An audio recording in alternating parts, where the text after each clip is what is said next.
I used to have a theory that age is just something that's in the mind.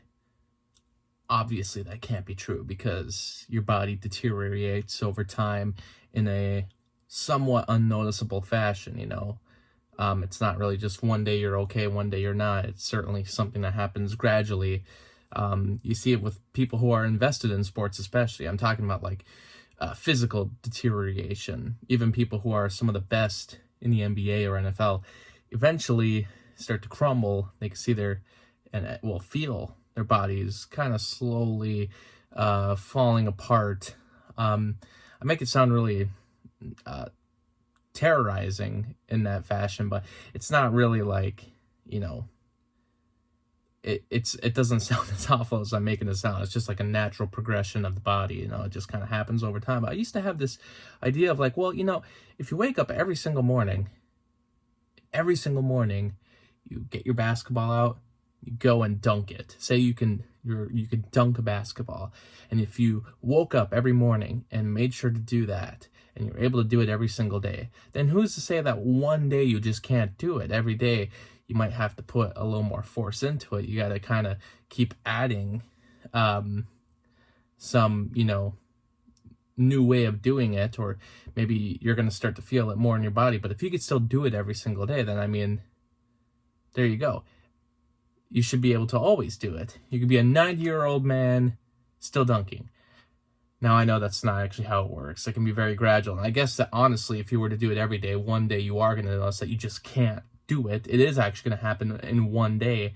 And then starting at that point, you know, it's going to get worse over time. But that's the thought I had as a kid. I was like, why can't you just, you know, keep doing it always? You know, if you just keep even throwing in one, you should always be able to do it. I remember asking my cousin at one point, I was like, is it too late to... And I was just kidding around. I'm like, is it too late to learn breakdancing? I think we were at a wedding watching some people get their groove on. And I was like, is it too late to learn breakdancing? And flat out just said, yes, it's too late. I think I was 21 at the time. So, you know, even though it was a joke, hearing that, I was like, oh, that's weird. You know, it's just something I can't do already. Well, it doesn't mean you shouldn't try to do something. It doesn't mean that you shouldn't try to make something happen, even if someone says it's impossible, and if all the statistics say it's impossible. One thing I've noticed is that, you know, there's people who are even older who are able to start stretching and get more flexible, and they're actually able to do it even at an older age, just by working on it, starting with day one and working on it every day. Eventually they can actually get more flexible at an older age. So this is just kind of barreling from a theory I had about always, you know, if you could do one thing always, just keep doing it every day. And if you can do it every day, you should be able to do it forever. And there should be really no timeline for when you can't do that said thing, unless there's some kind of freak accident or change in in what you can do physically. And even if it's not a physical thing, if it's something else, but say there's something like that changes mentally, that stops you from doing something that you do every day mentally. Realistically though, if you do something every day and kind of keep at that practice, there should never be a point where you can't stop. And it's a theory that kind of came out of being naive.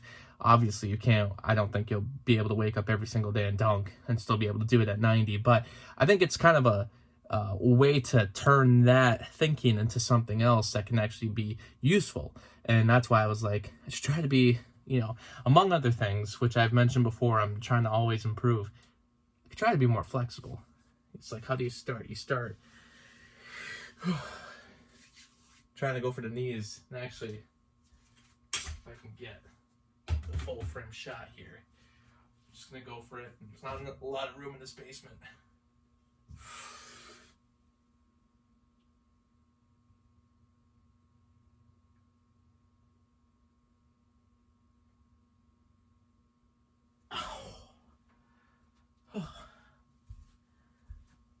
I counted 10 seconds there.